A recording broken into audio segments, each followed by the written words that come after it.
Mi hijo me llamó para decirme que había vendido todo. La finca de $500,000, el trabajo de mi vida, y hasta la tumba de su madre. Dijo que mi nuevo hogar sería una residencia de ancianos. Su voz era fría, sin alma. Pero él no sabía que yo guardaba un último secreto, un papel que su madre y yo firmamos hace años.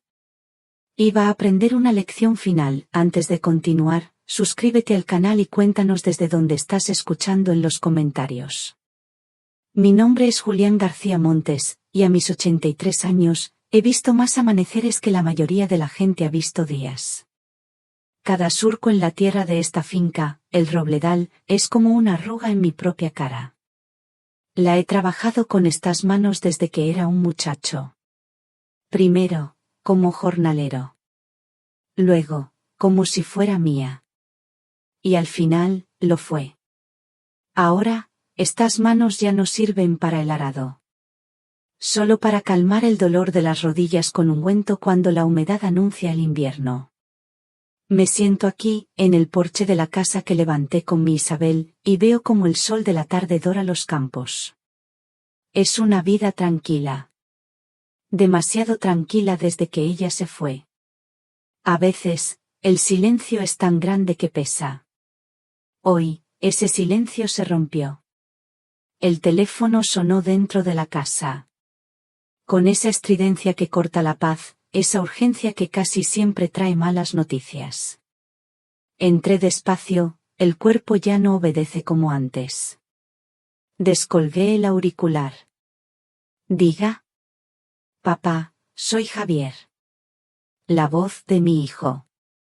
Sonaba lejana, como si llamara desde otro mundo, no desde la ciudad, que solo está a 1 hora de aquí. No había calor en su voz. Nunca lo hay últimamente. Javier, hijo. ¿Cómo estás? Voy al grano, papá. No tengo mucho tiempo. Claro. El tiempo. Para él, el tiempo es dinero. Para mí, es lo único que me queda. Esperé. El silencio al otro lado de la línea era frío, calculado. Y entonces, lo dijo. Como si leyera la lista de la compra. He vendido la casa. Una pausa. El aire en mis pulmones se quedó quieto. El ganado también. Y las tierras. Sentí como el suelo de baldosas frías se movía bajo mis pies. O quizás era yo el que temblaba. Miré por la ventana, hacia los robles que Isabel y yo plantamos cuando nació Javier. Eran tan altos, tan fuertes. Y, una cosa más, papá. Su voz bajó un poco, como si sintiera una pizca de vergüenza. O quizás era solo estrategia. El panteón familiar, también lo he gestionado. ¿Gestionado? Qué palabra tan limpia para algo tan sucio. Vendido, quería decir. Había vendido el lugar donde descansa su madre. El lugar donde yo esperaba descansar a su lado. Un frío que no era de invierno me recorrió la espalda. Quise gritar. Quise preguntarle por qué. Quise recordarle cada sacrificio, cada gota de sudor que nos costó este lugar. Pero de mi garganta no salía ningún sonido. Él debió interpretar mi silencio como una derrota. Como la aceptación de un viejo que ya no puede luchar. Porque entonces, dio el golpe de gracia. Mañana por la mañana paso a buscarte. Te llevo a una residencia en Salamanca. Ya está todo pagado, no tienes que preocuparte por nada. Y en ese preciso instante, mientras el mundo se derrumbaba a mi alrededor, ocurrió algo extraño. Me reí. No fue una carcajada. Fue una risa seca, hueca. El sonido de algo que se quiebra por dentro pero que se niega a caer. Javier se quedó en silencio al otro lado, desconcertado.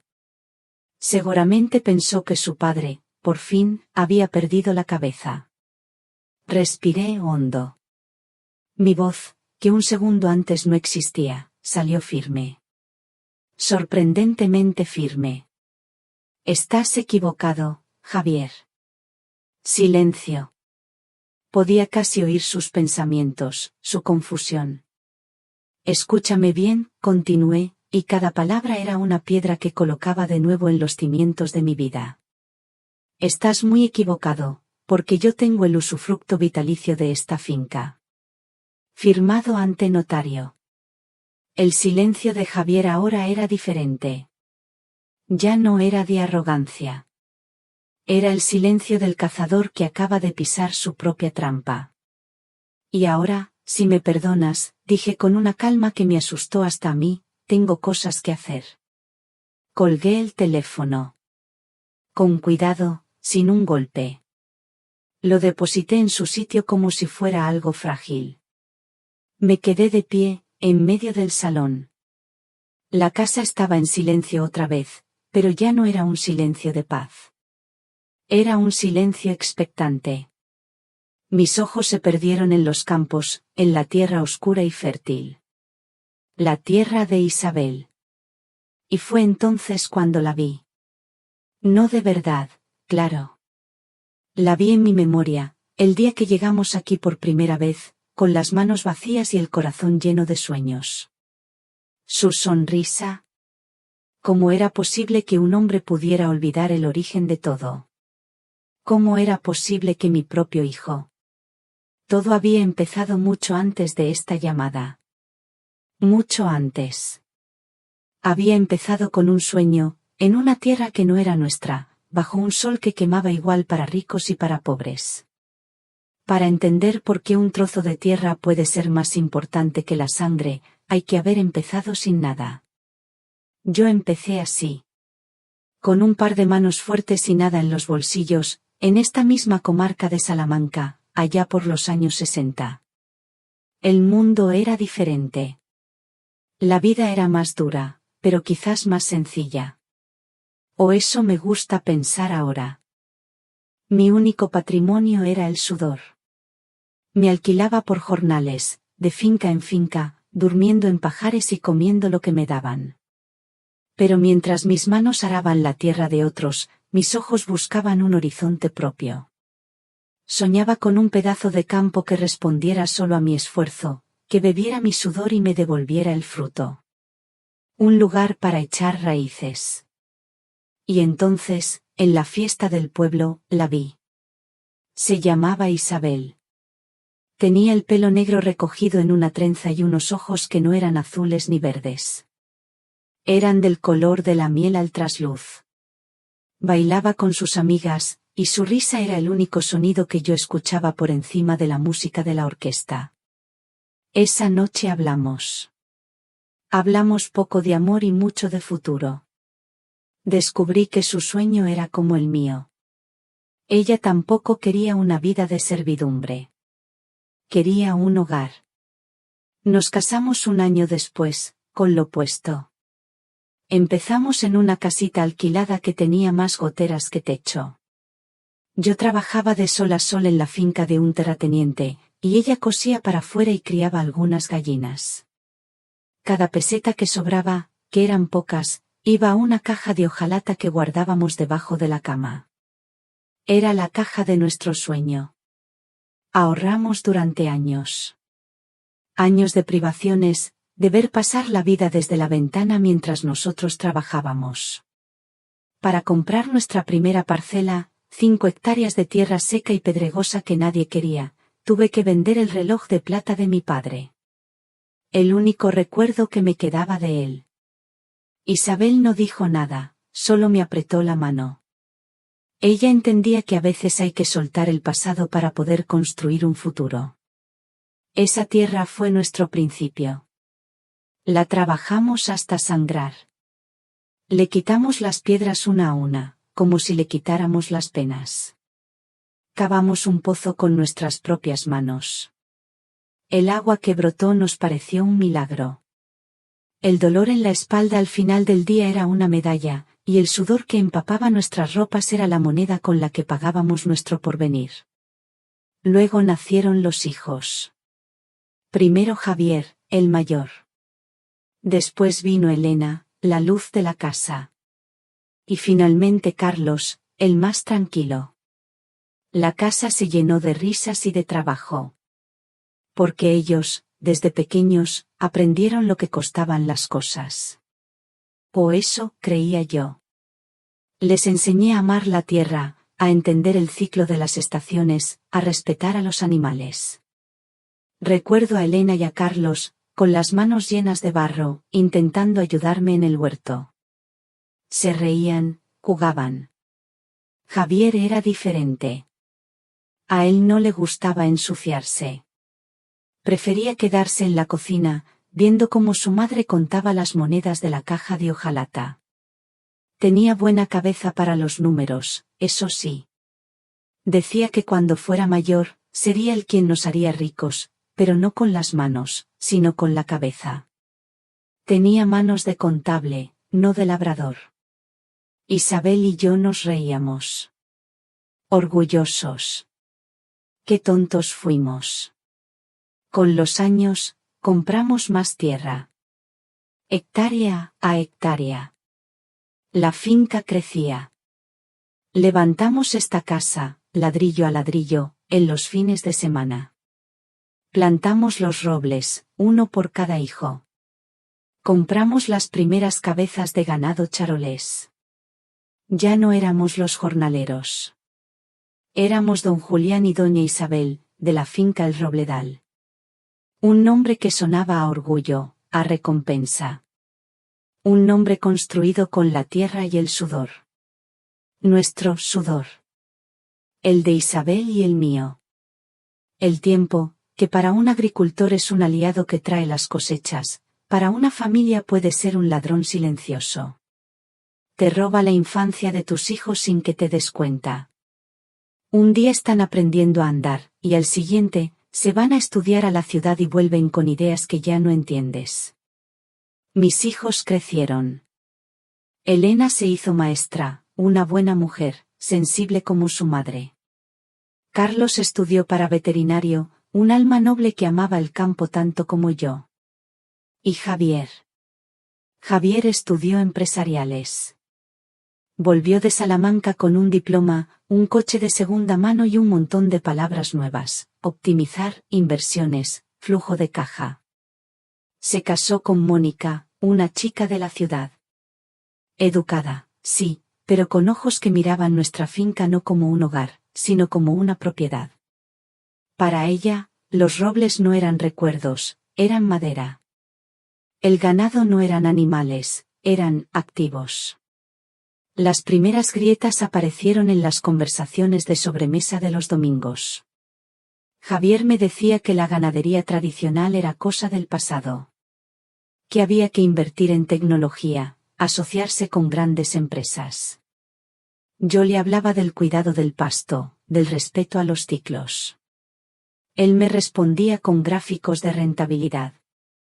Hablábamos idiomas diferentes. Él hablaba el idioma del dinero.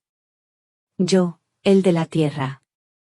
Pero la grieta que de verdad partió nuestra vida en dos llegó sin hacer ruido. Llegó en forma de un cansancio que se apoderó de mi Isabel. Primero pensamos que era la edad. Pero el cansancio se convirtió en dolor. Y el dolor, en un diagnóstico. Cáncer. Es una bestia paciente. Se instala en el cuerpo de quien amas y lo devora lentamente desde dentro. Luchamos. Vendimos una parte de la tierra para pagar los tratamientos en la capital. Haría cualquier cosa por ella. Pero hay batallas que no se pueden ganar. Isabel se apagó poco a poco, como una vela en una habitación demasiado grande. Murió una mañana de primavera, en nuestra cama, mientras yo le sostenía la mano. El sol entraba por la ventana, los pájaros cantaban. El mundo seguía girando, indiferente. El mío se había detenido para siempre.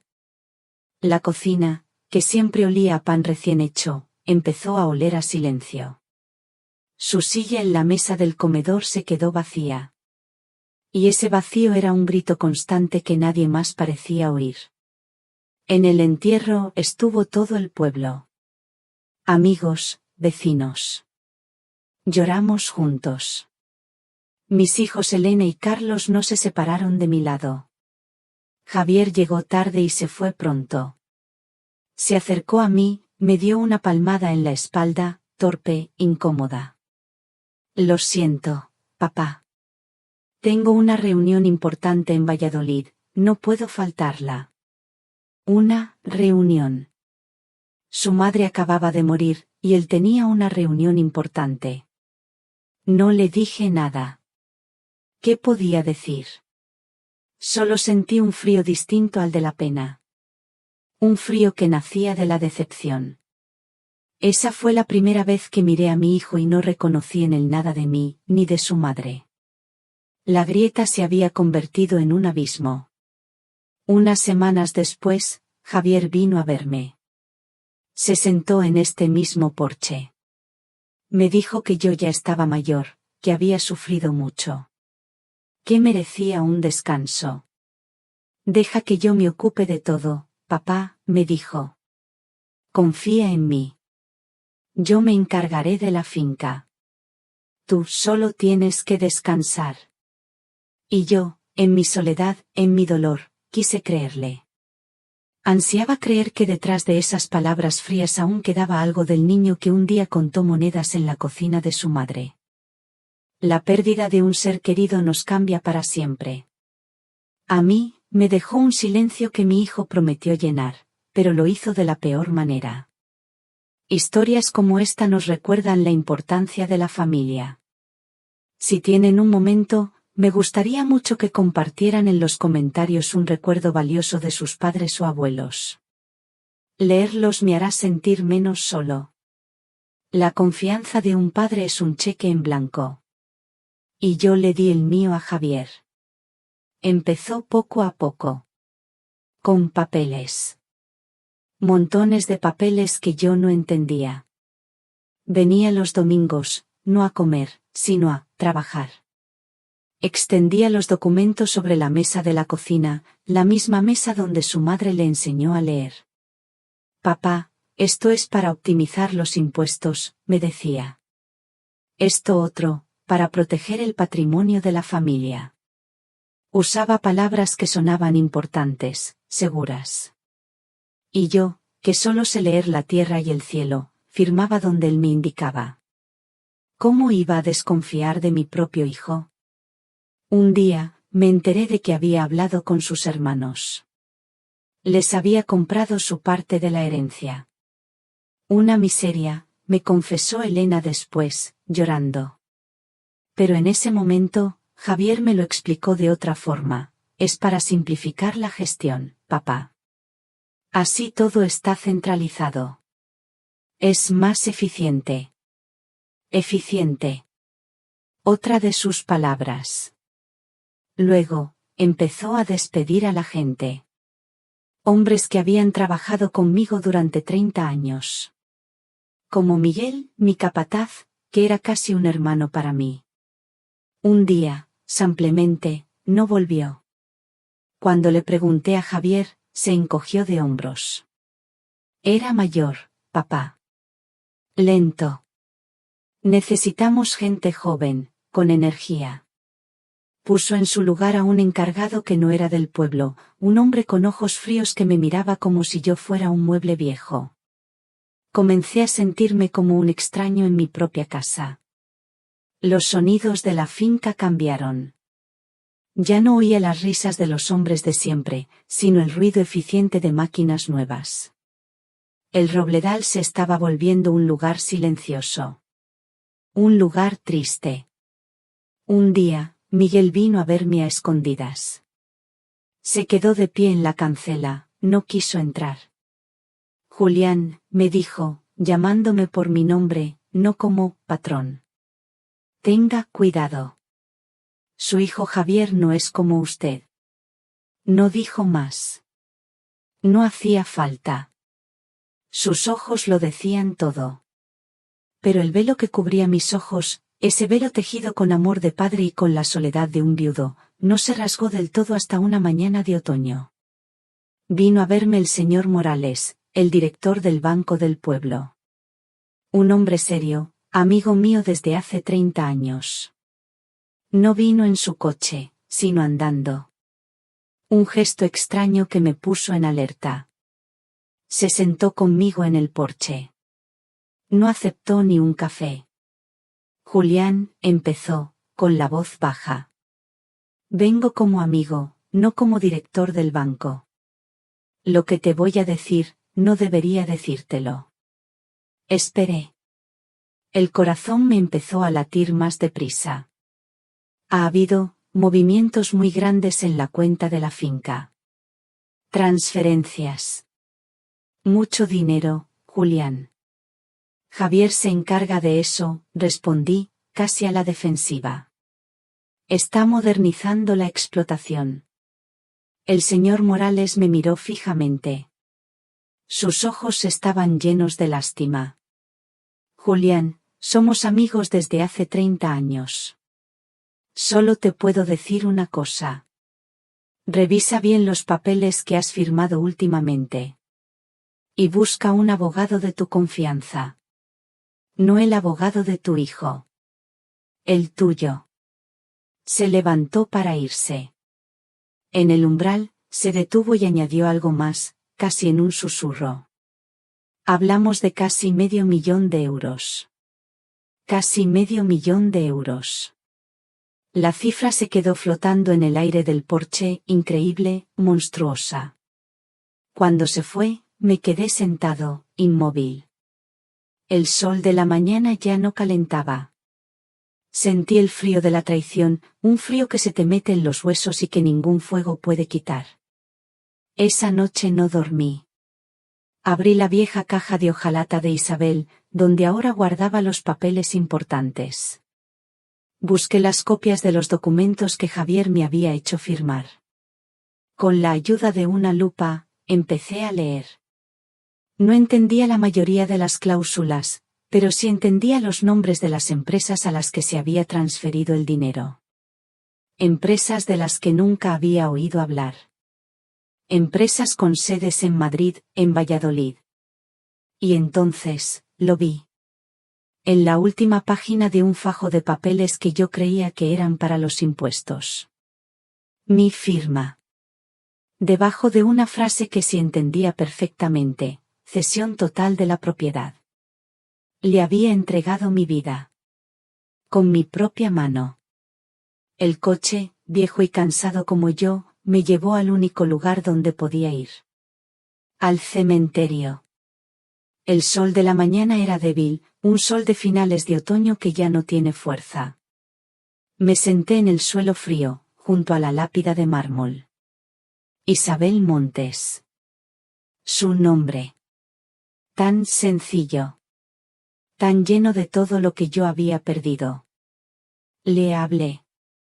No con la voz, sino con el pensamiento. Como hago muchas noches cuando la soledad aprieta demasiado. Isabel, mi amor, empecé. Y se me rompió la voz por dentro. Lo he perdido todo, Isabel. Todo lo que construimos juntos. Nuestro sudor, nuestros sueños. Se lo ha llevado. Nuestro hijo. El niño al que le enseñaste a dar sus primeros pasos en esta misma tierra. Él nos la ha robado. Apoyé la frente en la piedra fría. No, lloré. Creo que ya no me quedaban lágrimas. Solo sentía un vacío inmenso, una vergüenza profunda. La vergüenza de haber sido un necio. De haber sido un padre ciego. ¿En qué fallamos, Isabel? Le dimos todo. Le enseñamos el valor del trabajo, de la honestidad. O quizás el mundo ha cambiado tanto que nuestros valores ya no sirven para nada. El viento soplaba entre los cipreses. Era la única respuesta. Me quedé allí sentado, no sé cuánto tiempo. Dejando que el dolor me vaciara por completo. Y cuando pensé que ya no quedaba nada dentro de mí, ni fuerza, ni esperanza, algo cambió. Levanté la cabeza y miré el nombre grabado en la piedra. Isabel. Ella nunca se habría rendido. Ella habría luchado como una leona por lo que era suyo. Por lo que era nuestro. Y en ese silencio, entre las tumbas y los árboles, le hice una promesa. Una promesa silenciosa. Isabel, mi amor, no voy a dejar que destruya nuestro sueño. No lo permitiré. Te lo prometo. Al decir esas palabras, sentí que algo se encendía de nuevo dentro de mí. No era felicidad. Era determinación. Una brasa que había quedado oculta bajo un montón de ceniza. Me levanté. Las rodillas me dolieron, pero me puse en pie. Limpié el polvo de mis pantalones y volví al coche. Ya no conducía a ciegas. Ahora tenía un destino. Lo primero que hice fue llamar a Miguel. Mi antiguo capataz. Mi amigo. Miguel, soy Julián. Necesito tu ayuda. No preguntó nada. No hubo un ¿por qué? Ni un ¿para qué? Su respuesta fue inmediata. Dígame qué necesita, patrón. Para eso estamos los amigos de verdad. Sentí un nudo en la garganta. No todo estaba perdido. No estaba solo. Mi segunda llamada fue a don Alejandro. Un viejo abogado de Salamanca, ya retirado. El hombre más honesto que he conocido en mi vida. Éramos amigos desde la juventud. Le conté la historia por teléfono, mi voz tropezando con las palabras. Escuchó en silencio, sin interrumpirme. Cuando terminé, hubo una larga pausa. Julián, dijo al fin, y su voz era grave, serena. Esto es una guerra. Tu hijo tiene dinero y abogados jóvenes y listos. Nosotros tenemos la verdad y la experiencia. Y a veces, eso es suficiente. ¿Qué hago, Alejandro?, le pregunté, sintiéndome de nuevo como un niño perdido. Ven a verme mañana por la mañana. Y trae todos los papeles que tengas. Especialmente los originales. Cada trozo de papel, por viejo que sea. Vamos a ver qué podemos hacer. Colgué el teléfono. Miré por el parabrisas del coche. El sol empezaba a ponerse, tiñendo el cielo de naranja y morado sobre los campos de Castilla. Era el mismo cielo que Isabel y yo habíamos contemplado tantas veces. Mi hijo había empezado la guerra. Pero yo, con 83 años, iba a librar la última batalla. Por Isabel. Por mí. Por la tierra. El despacho de don Alejandro olía a libros viejos y a justicia paciente. Me recibió con un abrazo, sin decir palabra. Encima de su mesa de roble macizo, extendí los papeles que había traído en la vieja caja de hojalata de Isabel. Él se puso sus gafas y los examinó uno por uno, en silencio. Aquí hay mala fe, Julián, dijo finalmente, levantando la vista. Pero está bien hecho. Tu hijo ha tenido buenos asesores. Entonces no hay nada que hacer, pregunté, y el poco valor que había reunido empezó a deshacerse. He dicho que está bien hecho, no que sea invencible, sonrió don Alejandro. Yo ya estoy muy viejo para estas batallas. Mis armas ahora son el dominó y los paseos. Pero conozco al soldado perfecto para esta guerra. Así fue como conocí a Rafael. Un abogado joven, de unos 30 y tantos años, con una mirada que parecía ver a través de las mentiras. No trabajaba en un despacho grande y lujoso, sino en una pequeña oficina en el centro de Salamanca. Don Alejandro nos presentó. Le conté mi historia, esta vez sin tropezar, con la rabia dándome una extraña claridad. Rafael escuchó con una atención absoluta, sin tomar una sola nota. Cuando terminé, se quedó pensativo un momento. Don Julián, dijo al fin, inclinándose sobre la mesa. La ley protege a los honestos, pero a veces necesitan un buen perro guardián. Permítame ser su perro guardián. En ese momento, por primera vez en muchos meses, sentí que no estaba solo. Sentí que tenía una oportunidad. Trazamos un plan. Una estrategia de guerra silenciosa. Rafael se encargaría de la batalla legal. Mi misión, me dijo, era otra. Era activar mi ejército. Un ejército que yo no sabía que tenía. Mi primer soldado fue Miguel. Se presentó en mi casa esa misma tarde. Estoy a sus órdenes, patrón, dijo. Le expliqué lo que necesitaba. Tenía que hablar con los otros hombres que Javier había despedido. Necesitábamos testimonios. Necesitábamos saber qué había pasado en la finca mientras yo vivía encerrado en mi burbuja de dolor. Miguel se convirtió en mis ojos y mis oídos. En pocos días, reunió a los demás. Hombres leales. Hombres a los que yo había ayudado cuando sus hijos enfermaron, o cuando la cosecha fue mala. Y ellos respondieron. No solo aceptaron testificar, sino que trajeron información valiosa. Contaron cómo Javier había vendido, a escondidas y a bajo precio, las mejores cabezas de ganado. Cómo había malvendido la cosecha de cereal antes de tiempo.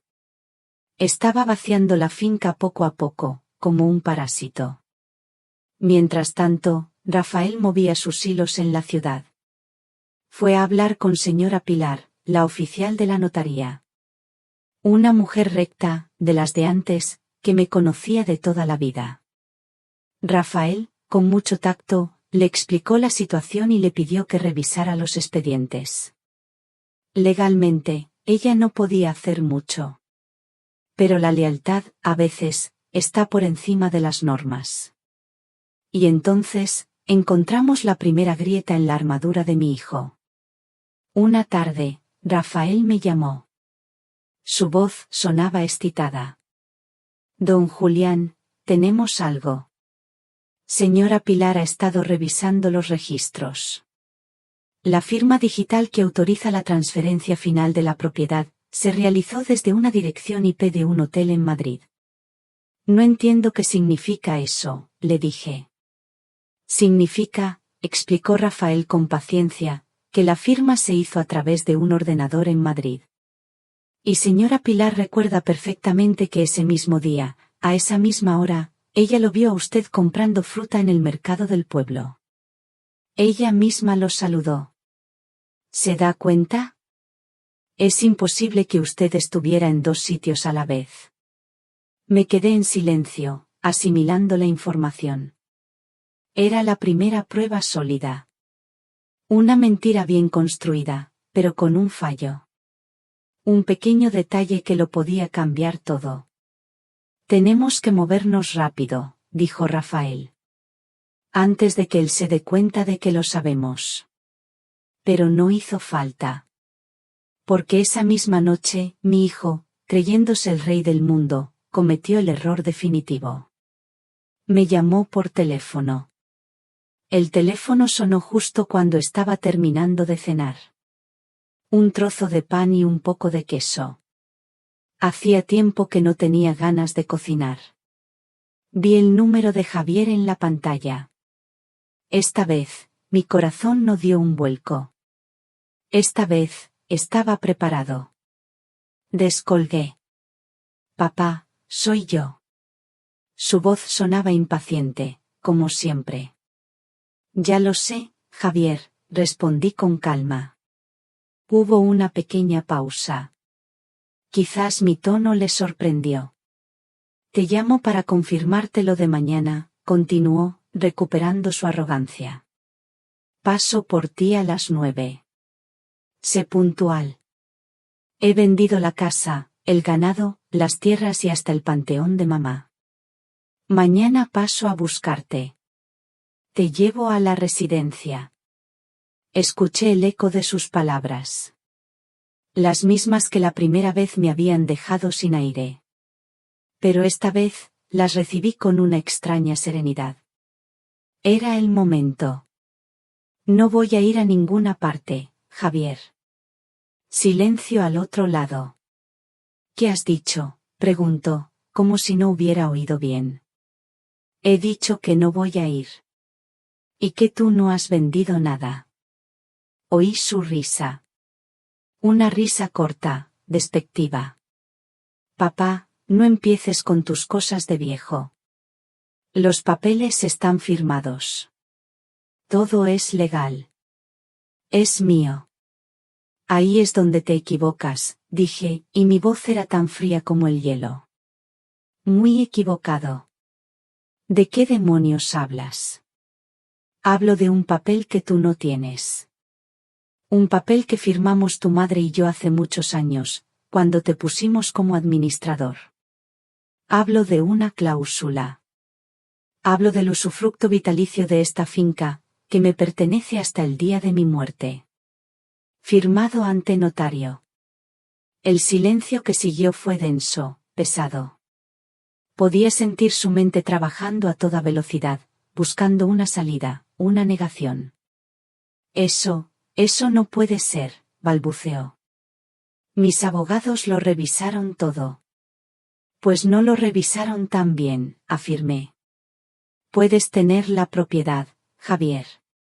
Pero el uso y disfrute es mío. No puedes vender la casa donde vivo. No puedes echarme de mi tierra. Y entonces, decidí lanzar el último ataque. Un farol. Una mentira piadosa en medio de una guerra sucia. Y una cosa más, añadí, bajando la voz, como si le contara un secreto. He estado grabando todas nuestras conversaciones de los últimos meses. Incluida esta. Mi abogado estará encantado de escuchar cómo admites haber vendido la tumba de tu madre para meterme en un asilo.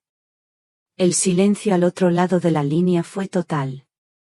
Absoluto. Era el silencio del jaque mate. Papá, empezó a decir, pero su voz era un hilo débil. Tenemos que hablar. No, le corté. Tú y yo ya no tenemos nada más que hablar. Lo hablaremos delante de un juez. Colgué el teléfono. Me quedé de pie en la cocina. La habitación estaba en penumbra. Me temblaban las manos, pero no de miedo. Era la adrenalina de la batalla. Había devuelto el golpe. Había plantado cara. Respiré hondo, sintiendo el peso de la decisión que acababa de tomar. La guerra no había terminado. Solo acababa de empezar de verdad.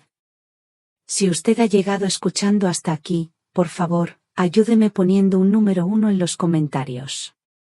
Así sabré que todavía tengo amigos que me acompañan en este viaje. Su presencia es el mayor aliento para que yo pueda seguir contando el final de la historia de mi vida. Lo que ocurrió después, me lo contó Rafael días más tarde. Al parecer, Javier, después de colgarme el teléfono, volvió a su moderno apartamento en el centro de Salamanca como un animal herido. Pálido, sudando. Mónica, su mujer, lo encontró dando vueltas por el salón, murmurando. Mi padre, lo sabía todo. Lo de las grabaciones, el usufructo, repetía sin cesar. Mónica, que siempre había sido una mujer práctica, entendió la situación al instante. No vio a un marido asustado. Vio un negocio que se iba a pique. Vio el apartamento de lujo, el coche de alta gama, las vacaciones en Marbella, todo a punto de esfumarse. Y cuando Javier, en su desesperación, empezó a culparla a ella, a gritarle que todo había sido idea suya para vivir por encima de sus posibilidades, ella tomó una decisión. No por justicia. Ni por arrepentimiento. Sino por pura supervivencia. Al día siguiente, mientras Javier se reunía con sus caros abogados para intentar apagar el fuego, Mónica llamó a la oficina de Rafael. Pidió una cita urgente. Se presentó esa misma tarde. Rafael me dijo que entró con la cabeza alta, vestida impecablemente, como si fuera una reunión de negocios. Se sentó frente a él y fue directa al grano. No estoy aquí por justicia, estoy aquí por supervivencia, le dijo, con una frialdad que impresionó a mi joven abogado. Javier ha creado este desastre, y no pienso hundirme con él. Rafael, prudente, le preguntó qué quería. Quiero un acuerdo, respondió ella. Inmunidad. Quiero salir de esto sin cargos y con lo suficiente para empezar de nuevo. A cambio, yo les daré todo lo que necesitan para ganar el caso. Abrió su bolso de diseño y sacó un ordenador portátil. Lo encendió y lo giró hacia Rafael. Aquí está todo, explicó, mientras abría carpetas. Los correos electrónicos con los asesores discutiendo la mejor forma de falsificar la firma digital de mi suegro. Las hojas de cálculo con el detalle de cada euro que ha salido de la cuenta de la finca y a dónde ha ido a parar. El borrador del contrato de venta del Panteón. Rafael se quedó sin palabras. Era el arsenal completo. La confesión detallada de un crimen, entregada por la cómplice principal. Cuando Rafael me lo contó, no sentí alegría. Ni triunfo. Sentí una profunda tristeza. Un asco inmenso. Había ganado la guerra, sí. Pero a costa de ver cómo la familia de mi propio hijo se devoraba a sí misma por dinero. La lealtad, me di cuenta en ese momento, es un tesoro. Y mi hijo, en su búsqueda de oro, había tirado a la basura el verdadero tesoro de su vida. Yo no fui al juicio. A mi edad, los juzgados son lugares demasiado fríos, demasiado impersonales para albergar el drama de una vida entera. Rafael me dijo que no era necesario. Tenían todo lo que necesitaban. Mi presencia solo añadiría circo a lo que ya era una tragedia. Así que esperé. Esperé aquí, en mi casa, en mi porche. Vi pasar los días, las semanas. El proceso fue más rápido de lo que pensaba. Con las pruebas que Mónica había entregado, la defensa de Javier se desmoronó como un castillo de arena. El día de la sentencia, Rafael vino a verme a la finca. No me llamó por teléfono. Vino en persona. Lo vi bajar de su coche, con el traje puesto pero sin corbata. Caminaba despacio, sin prisa. Se sentó a mi lado en el banco de madera. Durante un rato, no dijimos nada.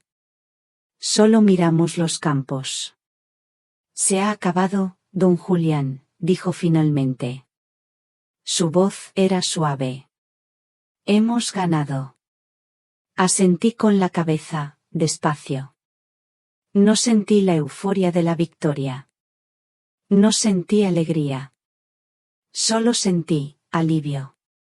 Como el que siente un hombre que ha llevado una carga muy pesada durante mucho tiempo y por fin puede soltarla. La espalda le sigue doliendo, pero ya no tiene que soportar el peso. El juez ha anulado todas las transferencias, continuó Rafael. La finca, la casa, todo vuelve a ser legalmente suyo, como nunca debió dejar de serlo. Han embargado las propiedades de Javier para devolver hasta el último céntimo que sacó de sus cuentas, con intereses. Y le han impuesto una orden de alejamiento. No puede acercarse a usted ni al Robledal en 500 metros durante los próximos 5 años. 500 metros. Una distancia ridícula y a la vez infinita. La distancia que la ley ponía entre un padre y un hijo. Le di las gracias a Rafael. Intenté ofrecerle un pago extra por su trabajo, pero no lo aceptó. Mi paga es esto, me dijo, señalando con la cabeza los campos que se extendían ante nosotros. Saber que un hombre honesto puede seguir viviendo en el lugar que construyó con sus manos. Eso no tiene precio. Cuando se fue, me quedé solo con el silencio. Pero era un silencio diferente. Ya no era el silencio del dolor o de la incertidumbre. Era el silencio de la paz. Una paz triste, herida, pero paz al fin y al cabo. Al fin de semana siguiente, vinieron a verme Elena y Carlos. Juntos. Hacía meses que no hablaba con ellos. La noticia del juicio había salido en el periódico local y ahora lo sabían todo. Se sentaron frente a mí, en este mismo porche. Parecían dos niños a los que hubieran pillado haciendo una travesura. Sus ojos estaban llenos de una vergüenza que casi me dolía a mí también. Fue Elena la primera en hablar. Su voz era un susurro roto por las lágrimas. Papá, perdónanos. Carlos, siempre más callado, solo asentía, con la mirada clavada en el suelo. Nos engañó, papá, continuó Elena. Nos dijo que tú estabas, que tu cabeza ya no estaba bien. Que era lo mejor para protegerte. Que habías estado de acuerdo en que él lo gestionara todo. ¿Nos enseñó papeles con tu firma? Jamás, papá, jamás habríamos pensado que te estaba robando. Los miré. Miré sus caras de arrepentimiento. Eran mis hijos. Sangre de mi sangre. Pero también habían dudado de mí. Habían creído a su hermano antes que a su padre. El dolor es algo extraño.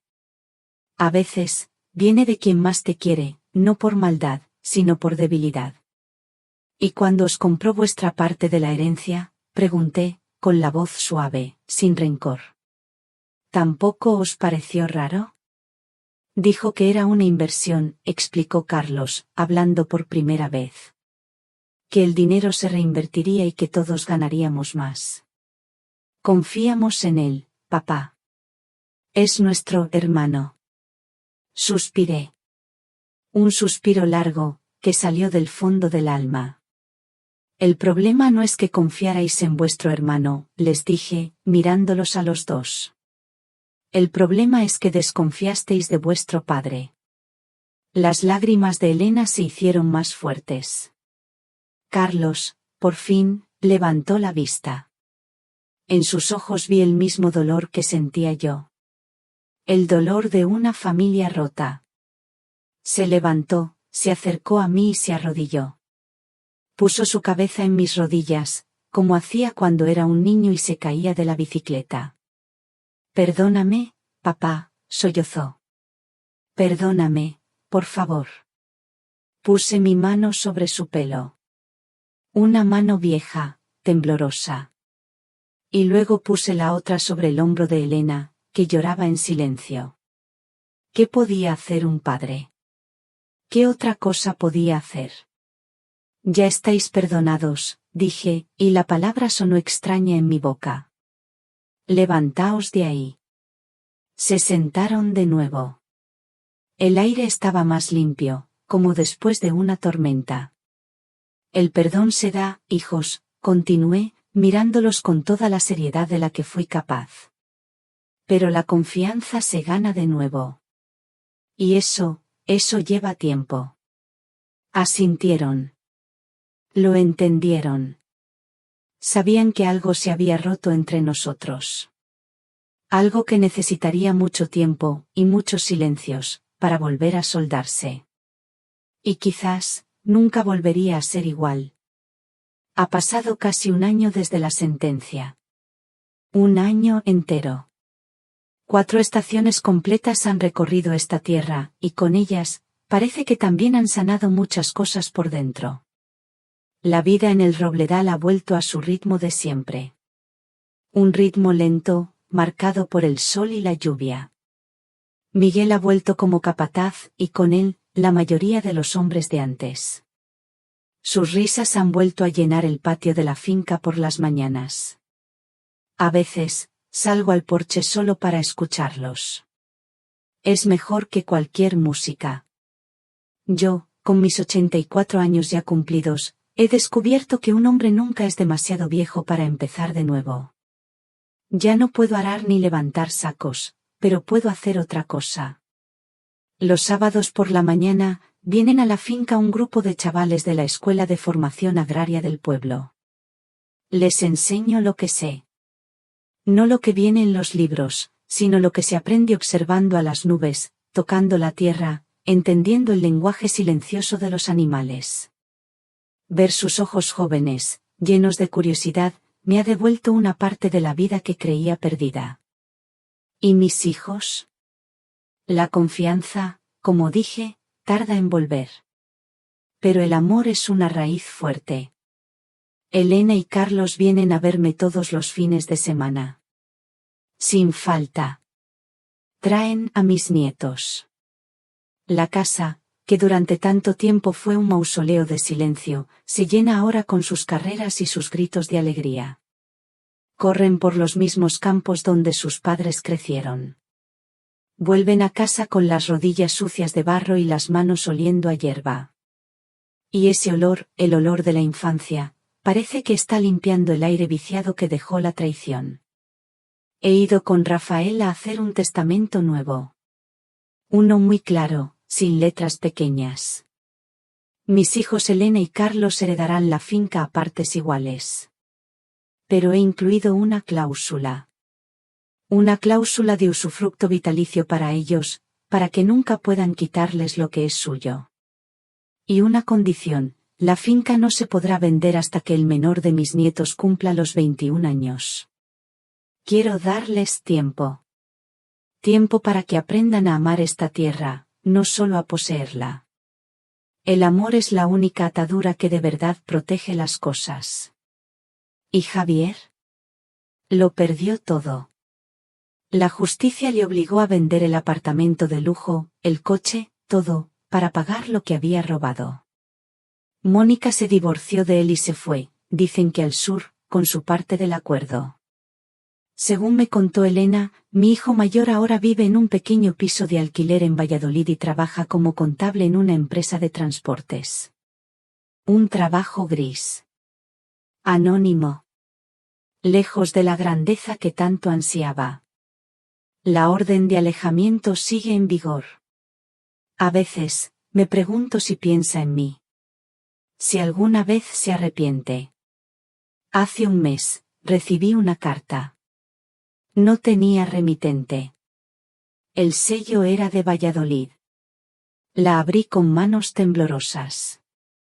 Dentro, una sola hoja de papel. Reconocí su letra inmediatamente. No había excusas. No había justificaciones. Solo 3 frases. Papá. Lo siento. Espero que algún día puedas perdonarme. Leí la carta una y otra vez. Luego, la doblé con cuidado y la guardé en la vieja caja de hojalata de Isabel, junto a la foto de nuestra boda. No he respondido. Aún no. El perdón es un camino largo, y yo ya tengo los pies muy cansados. Pero la carta está ahí. Y quizás, que esté guardada y no en la basura, sea una respuesta en sí misma. Ahora estoy aquí sentado, en mi porche, viendo cómo el último sol del día tiñe de oro los robles que planté hace tantos años. El aire huele a tierra húmeda y a heno recién cortado. Las vacas vuelven al establo, sus cencerros ponen una música lenta a la tarde que se acaba. Toda esta historia me ha enseñado una lección. Una lección muy vieja, pero que a veces olvidamos. Nos pasamos la vida acumulando cosas. Hectáreas, cabezas de ganado, dinero en el banco. Creemos que esa es nuestra cosecha, nuestro legado. Pero al final, cuando llega el invierno de la vida y haces balance, te das cuenta de que la verdadera cosecha, la única que de verdad importa, no se puede medir ni contar. Mi verdadera cosecha son los amigos como Miguel, que vinieron sin preguntar. Es la honestidad de un hombre como el señor Morales o señora Pilar. Es la lealtad de un joven abogado como Rafael. Es el abrazo de mis nietos y las lágrimas de arrepentimiento de mis hijos. La cosecha de una vida, me doy cuenta ahora, es el respeto que te ganas con tus actos. Es la paz que sientes en tu conciencia. Es poder sentarte al final del día, mirar la tierra que has trabajado, y saber que, a pesar de todas las tormentas, has sido fiel a ti mismo y a la gente que te quiso. Ese, y no otro, es el único patrimonio que nadie, nunca, te podrá robar. La historia de Julián y la cosecha de su vida termina aquí. ¿Qué piensas de la decisión final de Julián al guardar la carta? ¿Habrías hecho algo diferente en su lugar? Comparte tus pensamientos en los comentarios, siempre leo cada una de vuestras palabras. Si esta historia te ha hecho pensar o sentir algo, no olvides dejar un me gusta, compartirla con alguien que creas que también se emocionará, y suscribirte al canal 1257 Sulvester, para no perderte los próximos relatos del alma. Nos vemos en la próxima historia. Y quién sabe, tal vez la próxima vez, el protagonista seas tú.